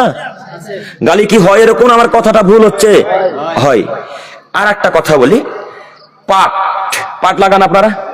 পাট যখন লাগান তখন ঘাস গুলোকে তুলে ফেলেন, নিরা বলেন না কি বলেন? মানে কথা মিলছে নাকি? ওই নিরাতে যখন যায় মানুষ, তখন যদি নিরানো একটু কম হয়ে যায় তখন পাটের মালিক কিন্তু গালি দেয়। এটা কোনো কাজ করতে এসে যখন টাকার বলে 500 টাকা ঠিকই নিবে, তখন গালি দেওয়া শুরু করলেন। তো আপনাকে একটু আমি রাসূলের একটু ব্যবহার দেখাচ্ছি, দেখেন। আনাস ইবনে মালিক রাদিয়াল্লাহু তাআলা আনহু বলেন, রাসূল সাল্লাল্লাহু আলাইহি সাল্লামের কাছে আমি 10 বছর গোলামি করেছি। কত বছর? খাদামতু নবী সাল্লাল্লাহু আলাইহি ওয়াসাল্লাম আসরি সিনিনা, আমি রাসূলের নিকট 10 বছর গোলামি করেছি। এই 10 বছরে মুহাম্মদ সাল্লাল্লাহু আলাইহি ওয়াসাল্লাম একদিন আমাকে বললেন না, আনাস এই কাজটা কেন করোনি, আনাস এটা কেন করেছো, আনাস এতটুকু কাজ কেন করেছো, আনাস ওখানে কেন যাওনি। এইভাবে 10 বছরে আল্লাহ নবী একদিন আনাসকে ধমক দিয়ে কথা বলেননি, একদিন গালি দিয়ে কথা বলেননি, একদিন তাকে চোখ রাঙিয়ে কথা বলেন। তার নাম কি? মুহাম্মদ সাল্লাল্লাহু আলাইহি সাল্লাম 10 বছরে একটা বাক্য ব্যবহার খারাপ করে না। আর আপনার নিকটে 1 ঘন্টা 2 ঘন্টার কাজ করতে আপনি তাকে গালি দিয়ে বসলেন। আপনার নিকটে 10 দিন কাজ করতেছে, আপনি তাকে গালি দিয়ে বসলেন। আপনি কেন গালি দিচ্ছেন? আপনি জানেন না, যদি কোনো মানুষকে গালি দেয় তাহলে ওই গালের নেকি যতটা ওই লোকটা পাবে, কিয়ামতের মাঠে তত নেকি দিয়ে দিতে হবে যে গাল আপনি দিয়েছেন। আপনি বুঝতে পারেননি, আপনাকে আরেকটু দেখাই। যুবক ভাই, আপনার সাথে আমার কথা বারবার, আপনাকে অনুরোধ জানাচ্ছে, আপনি একটু আমার দিকে এক খেলে চেয়ে থাকেন। আপনি আজকে আমার অজান্তে গীবত করেছেন, আপনি আমার অজান্তে আমার নামে পরনিন্দা পরচর্চা দুর্নাম করেছেন, আপনি আমার কাছে ভিক্ষা চাননি, আপনি না ভিক্ষা চেয়ে মারা গেছেন। এখন আব্দুল করিমকে এই ভিক্ষা, এই পাপের যতটুকু গীবত করেছেন ততটুকু নাকি আব্দুল করিমকে দিয়ে দেওয়া লাগবে। তো একজন মানুষ হাত তুলে বলেন তো যে কিয়ামতের মাঠে নেকি দিতে পারবেন? পারবেন? কেউ পারবে না। বাপ ছেলে বাপের কাছে যাবে, ছেলে মায়ের কাছে যাবে, ভাই ভাইয়ের কাছে যাবে, বোন ভাইয়ের কাছে গিয়ে বলবে একটা নেকি প্রয়োজন ছিল, তখন বাপ বেটা বলবে তোমাকে আমি চিনি না, পৃথিবীতে কে ছিলে? আরে বাপ তো বহু দূরের কথা, যে আপনাকে 10 মাস পেটে রাখলো, আপনাকে 3 বছর 4 বছর দুধ পান করালো, এই মা আপনার পরিচয় নিবে না, তার নাম কিয়ামতের মাঠ। আপনি কেন গালি দেন? আপনি কেন গালি দিচ্ছেন? আজকে যে আব্দুল করিমকে আপনি গালি দিয়েছেন, যদি আব্দুল করিমের কাছে ভিক্ষা না চান, ক্ষমা ভিক্ষা, আব্দুল করিমের কাছে কিয়ামতের মাঠে আব্দুল করিমকে নেকি দিয়ে দিতে হবে। আব্দুল করিম আপনাকে ছাড়বে না, কেউ আপনাকে ছাড়বে না। অতএব আপনাকে অনুরোধ জানাচ্ছি, জিহুব্বাকে নিয়ন্ত্রণ করেন, নাজাত হবেই হবে ইনশাআল্লাহ। জিহুব্বাকে নিয়ন্ত্রণ করে জান্নাত হবে ইনশাআল্লাহ। যুবক ভাই, একটু আপনি দেখেন, জান্নাতের মাধ্যম আপনাকে দেখাচ্ছি। সাহল ইবনে সাদ রাদিয়াল্লাহু তাআলা আনহু বলেন, রাসূল সাল্লাল্লাহু আলাইহি ওয়াসাল্লাম বলেছেন, মাইয়াদমান লিমা বাইনা লাহিহি ওয়া বাইনা রিজলিহি আদমাল্লাহুল জান্নাহ। আপনারা বিরক্ত বোধ হচ্ছেন মনে হয় নাকি? বিরক্ত লাগে না? আমাকে কেমন কেমন লাগছে, মনে হচ্ছে আপনারা অন্য মনস্ক হয়ে আছেন। আচ্ছা, এতক্ষণ যাবত আমি কথা বলছি, প্রায় 1 ঘন্টা হতে হলো নাকি? 1 ঘন্টা হয়নি এখনো, তো কাছাকাছি 8 ঘন্টা প্লাস। তো এতক্ষণ যাবত তুমি একটা কোরআন হাদিসের বাইরে কথা গেছে? তো আমি যদি এখানে কোরআন হাদিসের কথা বলি, আপনারা যদি গল্প করেন বা একজন আরেকজনকে চিমটি কাটেন, তো আমাকে ভালো লাগবে? আমি কি আপনাকে দেখতে পাই না? আমার একবার চতুর্দিকে তো চোখ ঘুরতেই থাকছে। আমি শুধু চাই যে আপনি একটু বক্তব্য বুঝেন। আপনারা একটু এক খেয়াল করে দেখবেন যে আর যারা বক্তা আছে তারা কয়টা হাদিস বলেন, আমরা কয়টা হাদিস বলি, একটু শুধু কম্প্রোমাইজ করেন তো, তাই না স্যার? আপনি একটু মিলিয়ে দেখেন না যে আমাদের হাদিস বলা বেশি হয়েছে না কম হয়েছে। আপনাকে আমি এই জন্য মাঝে মাঝে বলি যে আমি এখানে বক্তব্য রাখবো আর আপনি ওখানে বাদাম খাবেন বা গল্প করবেন, আপনি কি আল্লাহ রাসূলকে অপমান করলেন না? আপনি তো আমাকে অপমান করলেনই, আপনি কি রাসূলের বাক্যকে অপমান করলেন না? তো আপনি কেন অন্য মনস্ক হয়ে আছেন? আপনারা যদি বলেন ছেড়ে দিতে, আমি ছেড়ে দেবো এখন ইনশাল্লাহ। একটু এক খেয়ে চেয়ে থাকেন ইনশাল্লাহ, ইনশাল্লাহ, ইনশাল্লাহ, জি জি ইনশাল্লাহ। কোন কথা বলছিলাম? হ্যাঁ, জিহুব্বা, হ্যাঁ জিহুব্বা, জাযাকাল্লাহু খাইরান। সাহল ইবনে সাদ রাদিয়াল্লাহু তাআলা আনহু বললেন, মাইয়াদমান লিমা বাইনা লাহিহি ওয়া বাইনা রিজলিহি আদমাল্লাহুল জান্নাহ। এই আদমের ছেলে মেয়ে শোনো, মুহাম্মদ সাল্লাল্লাহু আলাইহি ওয়াসাল্লাম বলেছেন, যদি তোমাদের মধ্যে কোনো মানুষ, পুরুষ নারী, জিহুব্বা এবং লজ্জা স্থানের হেফাজত করতে পারে, আমি মুহাম্মদ সাল্লাল্লাহু আলাইহি ওয়াসাল্লাম জান্নাতের দায়িত্ব নিলাম। কিভাবে যে আল্লাহ নবী জান্নাতে নিয়ে যাবেন বলতে পারবো না, তবে দায়িত্ব কে নিয়েছেন? মুহাম্মদ সাল্লাল্লাহু আলাইহি ওয়াসাল্লাম। অতএব আপনাকে এই কথা বিশ্বাস করে নিতে হবে। আরেকটা হাদিস বলে, দুইটা হাদিসের ব্যাখ্যা একসাথে। উকবা ইবনে আমির জুহানী রাদিয়াল্লাহু তাআলা আনহু বলেন, মান নাজাত ইয়া রাসূলুল্লাহ সাল্লাল্লাহু আলাইহি সাল্লাম। আল্লাহ নবী, আমি নাজাত পাবো কি কাজ করলে একটু বলেন। আল্লাহ নবী, আমি নাজাত পাবো কি কাজ করলে একটু বলেন। তখন আল্লাহ নবী বললেন, উকবা আমসিক আলাইকা লিসানাক, জিহ্বাকে নিয়ন্ত্রণে রাখো, নাজাত হবে ইনশাআল্লাহ। উকবাকে আল্লাহ নবী উপদেশ দিচ্ছেন, কিয়ামতের মাঠে বাঁচার পথ দেখাচ্ছেন। উকবা শোনো, কিয়ামতের মাঠে যদি তুমি বাঁচতে চাও, তাহলে তুমি জিহ্বাকে নিয়ন্ত্রণে রাখো, মুখকে নিয়ন্ত্রণে রাখো, তাহলে জান্নাত হবে ইনশাআল্লাহ, নাজাত হবে ইনশাআল্লাহ। কিন্তু জিহ্বাকে কন্ট্রোল রাখা খুব কঠিন, তাই না? চামড়ার মুখ, কখন যে কোন কথা বেরিয়ে যায় মুখ দিয়ে। আপনাদের ইমাম সাহেব ধরে উঠতে পারেনি, তো সকালবেলায় চায়ের দোকানে চা পান করতে গেছেন। চা পান করতে গিয়ে বলছেন, কালিয়া চকের ইমাম সাহেবটার অভ্যাস এত খারাপ, একদিনও ফজরে উঠে না। অথচ উঠেনি কয়দিন? একদিন। আচ্ছা, ইমাম সাহেবটা কি মানুষ না ফেরেশতা? তোর কি ভুল হবে না? ওর কি শরীরে খাস্তানা নেই? ওর কি ব্যস্ততা নেই? আপনারা নাকি মনে করে ইমাম সাহেব মানে সব কাজ করবে? ইমাম সাহেব মানে নেতা গো, ইমাম সাহেব মানে নেতা। আচ্ছা, আপনাদের গ্রামের চেয়ারম্যানকে একদিন বলেছেন পায়খানা পরিষ্কার করতে? হ্যাঁ, আপনাদের গ্রামের এমএলএ সাহেবকে একদিন বলেছেন মসজিদের বদনাটা তুলে রাখতে? বদনা বুঝলেন? লোটা, লোটা। আপনাদের গ্রামের মেম্বারকে একদিন বলেছেন মসজিদ ঝাড়ু দিতে? তো ওটা আপনার নেতার, ইনি কি নেতা নয়? তো আপনি এই ইমাম সাহেবকে আপনি মসজিদ ঝাড়ু দিতে কোন লজ্জায় বলেন? আপনার লজ্জা হয় না? আপনি এই ইমাম সাহেবকে বদনা কিভাবে খাড়ো করে রাখতে, আপনার লজ্জা হয় না? বদনা খাড়ো করে রাখবে যারা সর্দার, তারা। মসজিদ ঝাড়ু দিবে কারা? যারা সর্দার, তারা। বাথরুম পরিষ্কার করবে কারা? যারা সর্দার তারা। অজুখানা নোংরা হয়ে আছে, পরিষ্কার করবে কে? ক্যাশিয়ার, সর্দার, মোড়ল তারা। ইমাম সাহেব মসজিদ বাথরুম পরিষ্কার করতে যাবে না, যদি করে তো ভিন্ন বিষয়, আলাদা ব্যাপার, নেকির কাজ করতে পারে। যদি না করে আপনি কখনো ইমাম সাহেবকে জোর গলায় আদেশ করে বলতে পারেন না, বেটা মসজিদে বাথরুমে যে বদনা পড়েছে তুলবে, কেন আমি তুলবো?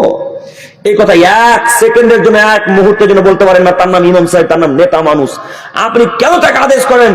ইমাম সাহেব যা কথা বলবে তার কথা মানতে আপনার কালিয়াচকের মানুষ মানতে বাধ্য। ইমাম সাহেব যা বলবে তার কথা মানতে আপনারা বাধ্য। ইমাম সাহেব যা বলবে তার কথা মান্যতা দিতে আপনারা বাধ্য। তিনি ইমাম মানুষ, নেতা মানুষ। তবে হ্যাঁ, যদি ইমাম সাহেবের কথা কোরআন হাদিসের বিপরীত যায়, তখন তার কথা মান্যতা দেওয়া যাবে না। তার আগে সব কথা মান্যতা দিতে হবে। তো আমি বলতে চাচ্ছিলাম, এই ইমাম সাহেব একদিন ফজরে উঠতে পারেনি, তো চায়ের দোকানে গিয়ে বলছে না ইমাম সাহেবটা উঠে না, হ্যান ত্যান, অমুক তমুক, ভালো নয়, একদিনে উঠে না, এরকম দুর্নাম খুব করলেন। তো ওই মুরব্বী সাহেব চাচাকে বলছে, ও আমার প্রিয় আব্বা যান, চাচা যান, আপনাকে বলি, আপনার বাড়িতে তিনটা বোল্ডার সন্তান আছে, তিনটা বোল্ডার সন্তান। বোল্ডার সন্তান মানে বুঝলেন? বড় বড় সন্তান, সব 5 ফুটের 6 ফুটের। তো এরা তো এক ওয়াক্তের সালাত আদায় করে না গো, করে? এরা তো ফজর তো বহু দূরের কথা, ফজর তো বহু দূরের কথা, জোহর আসর মাগরিবে এক ওয়াক্ত যায় না। তোকে একবার তার নামে দুর্নাম করলেন না? আচ্ছা, একজন আপনারা হাত তুলে বলেন যে ইমাম সাহেব ফজরে উঠতে পারেনি, তো আল্লাহ কিয়ামতের মাঠে এই চাচাকে বলবো, চাচা মুরব্বী সাহেব, আপনাদের কালিয়াচক সাহাবান চকের মানুষের ইমাম ছিল যিনি, তিনি ফজরে উঠতে পারেনি, এই কথা কি চাচাকে আল্লাহ জিজ্ঞাসা করবে? এই চাচাকে আল্লাহ এই কথা জিজ্ঞাসা করবে না। তবে এই চাচাকে আল্লাহ জিজ্ঞাসা করবে, ও মুরব্বী সাহেব, ওই যে আপনার তিনটা বোল্ডার ছেলে ছিল, এরা নামাজ কেন পড়েনি, এই কথা আল্লাহ চাচাকে জিজ্ঞাসা করবেন। তখন চাচা কি করবেন? আপনি তখন কি করবেন? 20, 25 বছর, 30 বছরের ছেলে সালাত আদায় করে আপনার বাপ মনে করছেন? হ্যাঁ, 20, 25 বছর, 30 বছর ছেলে সালাত আদায় করে বাপ কালিয়াচকে বেঁচে আছে কথা মনে করছেন? গোলাপগঞ্জে বেঁচে আছে কথা মনে করছেন? কথা বলে না। 20, 25 বছর, 30 বছর, 35 বছর ছেলে সালাত আদায় করে বাপ বেঁচে আছে কথা আমরা মনে করি না। বাপ সাহাবান চকের গোরস্থানে ঢুকে গেছে, এরা বেঁচে নেই, সব মারা গেছে। বাপ যদি বেঁচে থাকে, বেটা সালাত আদায় করবে না, মানে বাপ বলবে বেটাকে, বেটা সালাত আদায় করো নি, দাঁত ভেঙে দেবে, করে বেটা চলো, তুমি কি হিন্দু নাকি, তুমি কি খ্রিস্টান, তুমি কি নাসারাত, তুমি মুসলমানের বাচ্চা, মুসলমান, তুমি আব্দুর রহমানের ছেলে, তুমি আব্দুল সাত্তারের ছেলে, কেন তুমি সালাত আদায় করবে না? চলো বেটা, আজকে সালাত আদায় করতে হবে। কথা কে বলবে বলেন তো? বাপ, যে প্রকৃত বাপ, যে পুরুষত্ব রাখে অন্তরে, যে ক্ষমতা রাখে, যে পুরুষত্ব রাখে, সেই বলতে পারে। তাছাড়া কা পুরুষ বাপ যারা, তারা বলতে পারে না, অশিক্ষিত বাপ যারা, তারা বলতে পারে। অতএব আপনাকে অনুরোধ জানাচ্ছি, যদি দুর্নাম করাই লাগে, তারপরে ব্যাটার জন্য দুর্নাম করেন, ইমাম সাহেবের জন্য দুর্নাম চলবে না। যদি ইমামের নামে দুর্নাম করেন, তো কিয়ামতের মাঠে ইমামকে নেকি দিয়ে দিতে হবে। অতএব আপনি নীতি পরিবর্তন করেন। আমি আপনার দিনী ভাই, সম্মানিত মুরব্বী সাহেব, আমি বলতে চাচ্ছিলাম যে জিহ্বাকে কন্ট্রোল করেন, নাজাত হবে ইনশাআল্লাহ। মুখ বন্ধ রাখেন, পাপ থেকে বাঁচবেন। যত মুখ বন্ধ রাখবেন, কথা কম হবে, তত পাপ কম হবে। আপনি একদিন কম্প্রোমাইজ করে দেখেন, পাপ বেশি হচ্ছে না বাড়ছে। 2, অলিয়াসাক বাইতুক, উকবা বাড়িতেই থাকো, কিয়ামতের মাঠে বেঁচে যাবে। যুবক ভাই, আল্লাহ নবীর উপদেশ আপনাদের জন্য। উকবাকে বলছে, উকবা বাড়িতেই থাকো, কিয়ামতের মাঠে বেঁচে যাবে। এখন যদি আমরা আব্দুল করিম সাহেব বাড়িতে বেশি থাকি, আমার নতুন বিবাহ হয়ে যেত, লোকে তো আমাকে কালিয়াচকের মানুষ ভাঁড়ুয়া বলবে। হ্যাঁ, বলবে না? এই কথাই যে ঠিক, নতুন বিবাহ করেন, তারপর বন্ধুদের সাথে যে 2 দিন না যান, তার কত যে কথা শোনাবে। তো আপনি একদিন কম্প্রোমাইজ করে দেখেন, যেদিন বন্ধুদের সাথে গিয়েছিলেন সেদিন কত পাপ হয়েছে, আর যেদিন বাড়িতে স্ত্রীর কাছে আছেন সেদিন কত পাপ হয়েছে। দেখেন তো মিলান, তো পাপ কমবে না বাড়বে? কোন দিন কমবে? যেদিন বাড়িতে থাকবে সেদিন পাপ কমবেই কমবে। বাণীকার মোহাম্মদ সাল্লাল্লাহু আলাইহি সাল্লামের। তো এই ছেলেগুলা কিভাবে বাড়িতে থাকবে গো? এরা যে আসলেই ভাড়ুয়া। এরা কেরালা কাজে গেছে, তো যত টাকা কাজ করেছে সব টাকা বউয়ের অ্যাকাউন্টে পাঠিয়েছে, একটা টাকা বাপের অ্যাকাউন্টে, মায়ের অ্যাকাউন্টে দেয় না। কথা মিলে না মনে হয়? এরা দুবাইয়ে কাজ করে, সফরে কাজ করতে গেছে, এয়ারপোর্টে থাকে, তো যত টাকা মাসের মাস ডলার পায়, টাকা পায়, যত দিরহাম দিনার পায়, সব টাকা কার অ্যাকাউন্টে ট্রান্সফার করে এখন? স্ত্রীর অ্যাকাউন্টে। তো এই ছেলেটা যে এমএ পাস ছাত্র, এর মাথায় কি বিদ্যা আছে? এই ছেলেটাকে বলেছি বাপের অ্যাকাউন্টে টাকা রাখো, বছর শেষে এসে 1000 দেখতে পাবা। যদিও বাপ তোমার ভাইকে তোমার বোনকে সব টাকা দিয়ে দেয়, তার অ্যাকাউন্টে স্ত্রীর অ্যাকাউন্টে টাকা দিচ্ছে। হ্যাঁ, এটাই তো ভয়, না আর কোনো ভয় আছে? আমি টাকা উপার্জন করি, সব টাকা তো আমার বাবা, আমার দিদিকে, আমার বোনকে, আমার ভাগনা ভাইকে দিয়ে দিচ্ছে, তাই না? তাই আপনি আপনার স্ত্রীর অ্যাকাউন্টে টাকা রেখেছেন। আপনাকে যে বলেছি বাপের অ্যাকাউন্টে যদি টাকা রাখেন তো বছর শেষে 1000 দেখতে পাবেন, আর স্ত্রীর অ্যাকাউন্টে যদি টাকা রাখেন তো 6 মাস পর বাড়ি এসে দেখবেন যে আপনার স্ত্রী অন্য ছেলের সাথে হাত ধরে পালিয়ে গেছে। তখন টাকাও গেল, স্ত্রীও গেল, সবই যে শেষ। তো এর মাথাতে বুদ্ধি কাজ করলো? হ্যাঁ, মা বেঁচে আছে, মার অ্যাকাউন্টে টাকা রাখা যায় না, নিজের অ্যাকাউন্ট নাই। এই যুবক ভাইরা, কথা মিললো না মনে হয় নাকি? কথা মিললো? শত যে রিপোর্ট পাচ্ছেন গো, শত, তার মধ্যে বেশি রিপোর্ট পাবেন বাংলাদেশের। হ্যাঁ, পাবেন না?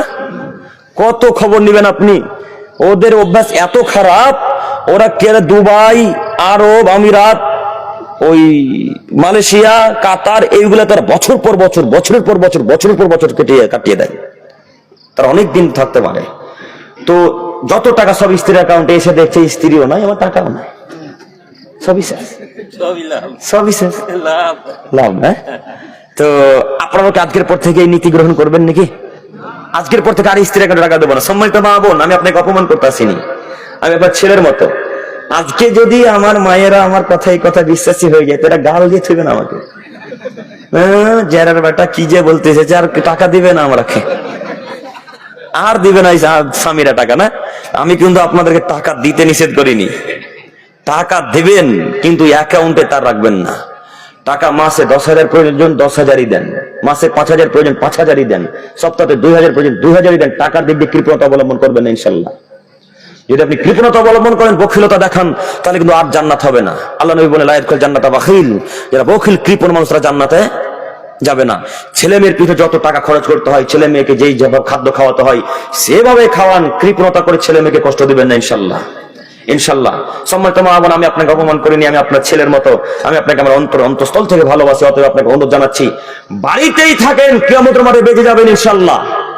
2, 3 অবকেলা খতিয়াতি, পাপের জন্য বেশি বেশি করে কান্নাকাটি করেন, জান্নাত হবে ইনশাল্লাহ। 3টি বাক্য মনে থাকবেন ইনশাল্লাহ।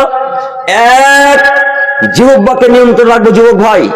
2, বাড়িতেই থাকবো, জরুরি প্রয়োজন ছাড়া বাড়ি থেকে বের হবো না। 3, পাপের জন্য দিন রাত কান্নাকাটি করবো, দিন রাত। আপনি এমন একটা পাপ করেছেন শুধু আল্লাহ জানেন আর আপনি জানেন, আর পৃথিবীর কালিয়া চোখের মানুষ কেউ জানে না। এরকম পাপ আমাদের মাঝে নাই? শত পাপ আমাদের আছে, কিন্তু যখন একটা পাপ প্রকাশ হয়ে তখন আমরা ওই লোকটাকে আর পছন্দ করি না। আল্লাহ নবী বলছেন, পৃথিবীর মানুষ তোমরা মনে রেখো, তোমরা পাপকে ঘৃণা করো, পাপীকে নয়। কথা বুঝেননি? পাপকে ঘৃণা করো, পাপীকে নয়। আব্দুর রহমান, আব্দুল সাত্তার, আব্দুল করিম একটা খারাপ কাজ করেছে, শিরক কাজ করেছে। এখন আব্দুল করিম, আব্দুর রহমান যদি আল্লাহর কাছে ভিক্ষা চেয়ে বলে, আল্লাহ তুমি তো দয়াবান, তোমার কাছে ভিক্ষা চেয়েছি, কিয়ামত পর্যন্ত আর কোশ্চেন কালো শিরকের ধারে কাছে যাবেন, আল্লাহ কি ক্ষমা করবে না? ক্ষমা করবে।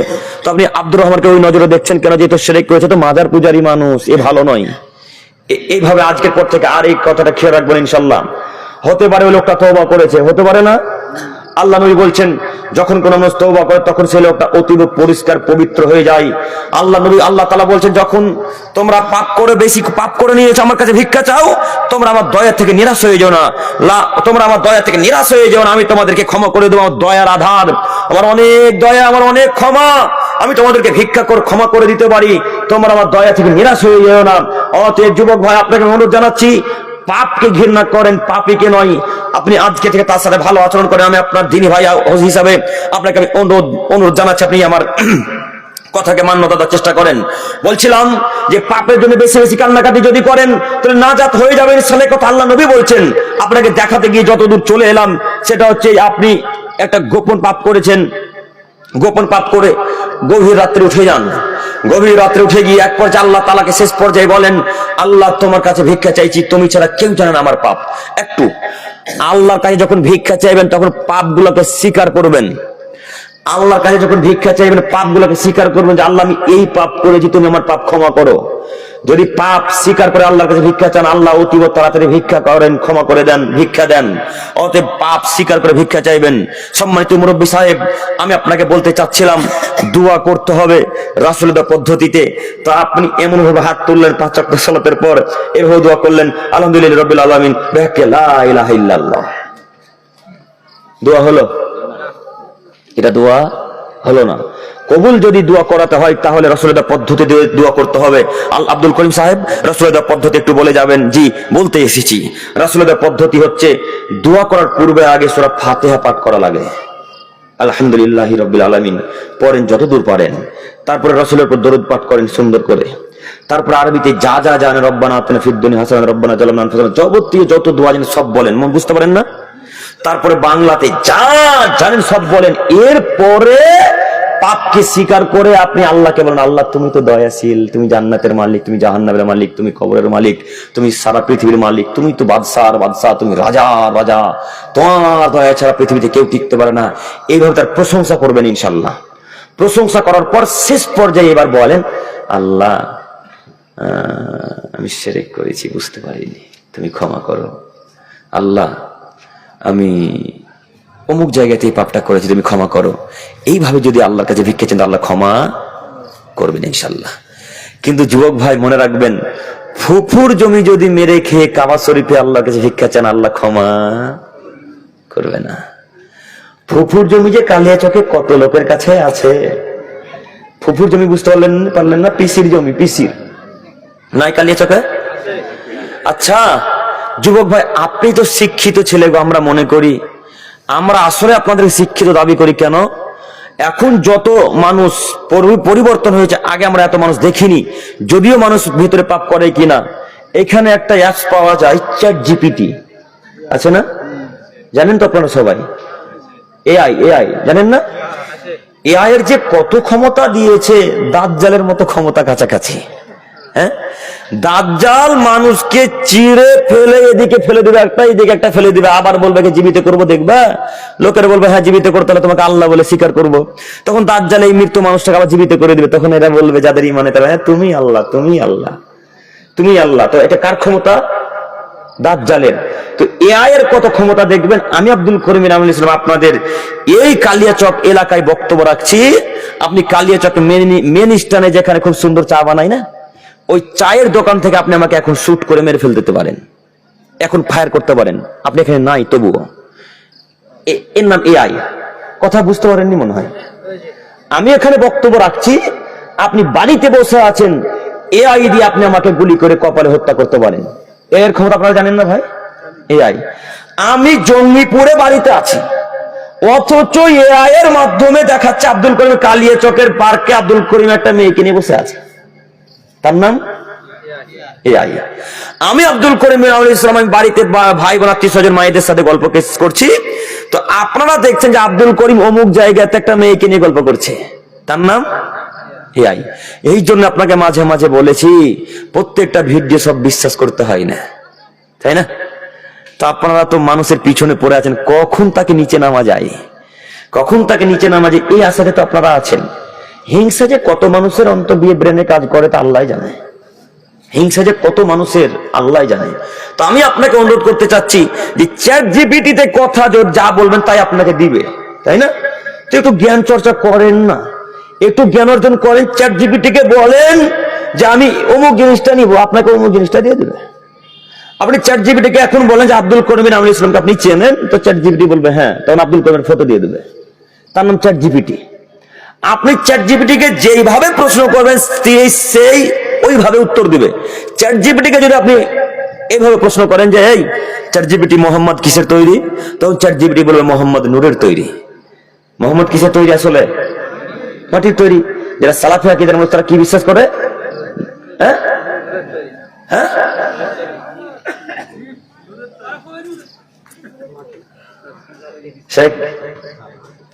সালাফি আকীদা মানে বুঝতে আহলে হাদিসের আগেও কারা কিসের কোন আকীদা বিশ্বাসী? তো নূর বলছেন যে ভুলে গেছেন মাটির তৈরি, এটা আমরা জানি, তাই না? তো চ্যাট জিপিটি কিন্তু বলবে যে নূরের তৈরি। এবার ওই চ্যাট জিপিটিকে আবার বলেন, চ্যাট জিপিটি মুহাম্মদ সাল্লাল্লাহু আলাইহি ওয়াসাল্লাম কিসের তৈরি? কোরআন হাদিস দিয়ে প্রমাণ করো। ওই চ্যাট জিপিটি তখন উত্তরে বলবে মোহাম্মদ সাল্লাল্লাহু আলাইহি সাল্লাম মাটির তৈরি। তার মানে প্রশ্ন করা শিখতে হবে, প্রশ্ন করতে হবে। এই জন্য আপনাকে বলছি এআই চ্যাট জিপিটি তো প্রত্যেকের মোবাইলে আছে, আপনি একটু সঠিক কাজে ব্যবহার করেন না কেন? কেন আপনি অন্য কাজে চলে যাচ্ছেন? কেন আপনি নোংরা পথে গেলেন? আপনাকে আমি বারবার অনুরোধ করে বলতে চাচ্ছিলাম যে রাসূলের পদ্ধতি আপনি যখনই ত্যাগ করবেন, আল্লাহর পদ্ধতি আপনি যখনই ত্যাগ করবেন, তখনই কিন্তু পথভ্রষ্টতার পথে, জাহান্নামের পথে চলছেন। আমরা দোয়া করি আল্লাহ আপনাকে জান্নাতের পথে নিয়ে আসুক, সকলে বলি আমিন। সম্মানিত মুরব্বী সাহেব, সম্মানিত উপস্থিতি, আমি কথা বলতে চাচ্ছি বারবার যুবকদেরকে নিয়ে, যে বলতে চাচ্ছিলাম যে যুবক ভাই,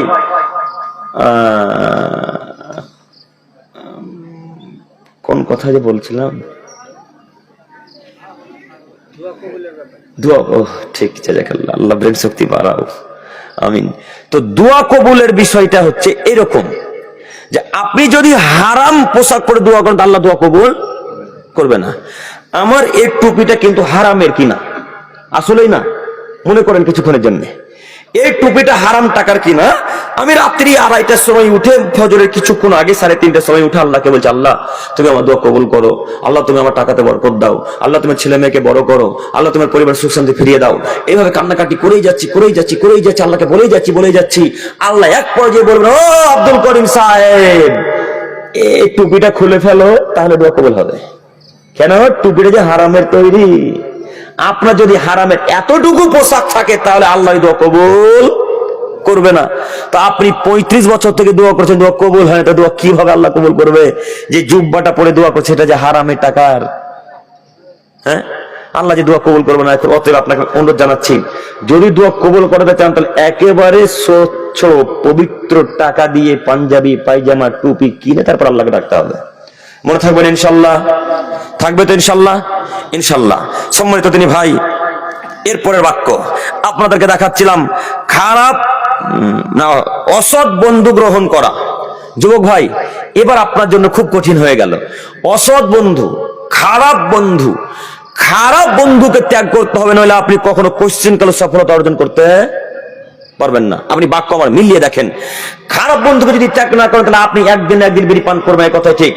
এ ভাই একটু তাকান তো, আপনাকে বলছি, আপনার 5টা বন্ধু, 5টা বন্ধুর মধ্যে 5টাই বিড়ি খোরার গর্জরদাখোর।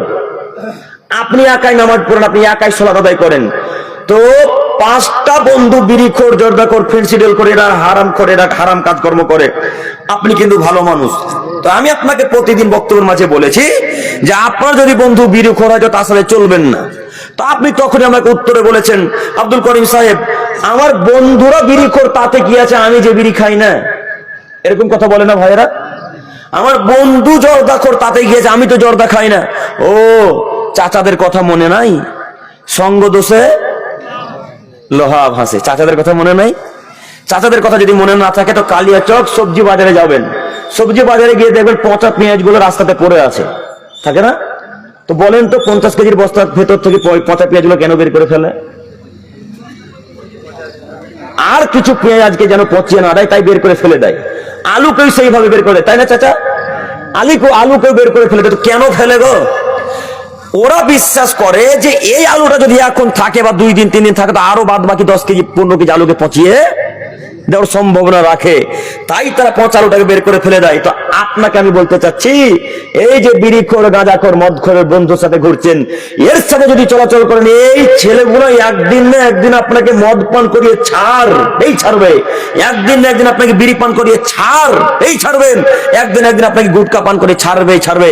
তার বাস্তব প্রমাণ আমি আপনাদেরকে দেখাচ্ছি। আপনাদের এলাকায় আমি আজকে নতুন নই, তাই না? অনেকবারই এসেছি। কতজনকে যে দেখলাম আমাদের সাথে সাক্ষাৎ করলো, তখন কত সুন্দর দাড়ি, আলহামদুলিল্লাহ। আমাদের দাঁড়িয়ে একটা উত্তর, একটা দক্ষিণে, হ্যাঁ, খুব কম দাড়ি। ওই ছেলে দাড়ি দেখলাম কত ঘন। সামনে এই বছর এসে দেখছি তার মুখে দাড়ি নাই। হ্যাঁ, দেখছিলাম প্যান্টটা টাকরুনি উপরে পড়ছিল, দেখছিলাম যে আলেম ওলামা ইকরামগণের সাথে ভালোই ঘুরছিল, এখন দেখছি বিড়িখোর, গাঁজাখোরের সাথে চলাচল করে। তো এখন আমার বাক্য মিলল গো। এই জন্য আল্লাহ নবী বললেন, আল্লাহ তাআলা বললেন, তোমরা সৎ বন্ধু গ্রহণ করো। প্রমাণ আল্লাহ তাআলা বলেন, ইন্নামা ওয়ালিয়ুকুমুল্লাহু ওয়া রাসূলুহু ওয়াল্লাযিনা আমানু। পৃথিবীর মানুষ, তোমরা মনে রেখো, তোমাদের বন্ধু হচ্ছে আল্লাহ, তোমাদের বন্ধু হচ্ছে মুহাম্মদ সাল্লাল্লাহু আলাইহি সাল্লাম, তোমাদের বন্ধু হচ্ছে যারা ঈমানদার মানুষ তারা।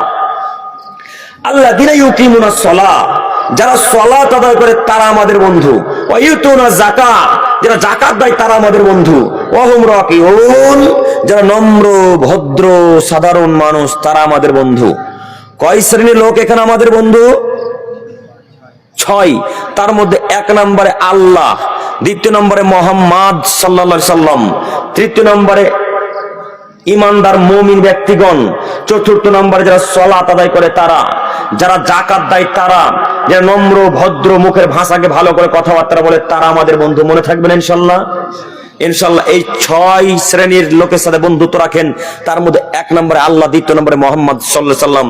আপনাকে আমি অনুরোধ করে বলতে চাচ্ছি, বন্ধুত্ব করেন, আমি আপনাকে নিষেধ করতে আসিনি, বন্ধুত্বই রাখতে হবে, নইলে আপনি সমাজে চলতে পারবেন না। সবার সাথে সম্পর্ক করে তুলতে হবে, নইলে সমাজে বসবাস করতে পারবেন না, টিকতে পারবেন না। আপনাকে বলি, সমাজের সাথে যদি চলতেই হয় তো সৎ বন্ধুকে গ্রহণ করেন, ভালো মানুষের সাথে চলাচল করেন। আল্লাহ তাআলা বললেন, পৃথিবীর মানুষ তোমরা মনে রাখো, ইয়া আইয়ুহাল্লাযীনা আমানু, হে ঈমানদার মানুষ সম্প্রদায় তোমাদেরকে বলছি তোমরা শোনো, লা তাত্তাখিযুল ইয়াহুদা ওয়ান নাসারা আউলিয়া, তোমরা ইহুদি এবং খ্রিস্টানদেরকে বন্ধুরূপে গ্রহণ করিও না।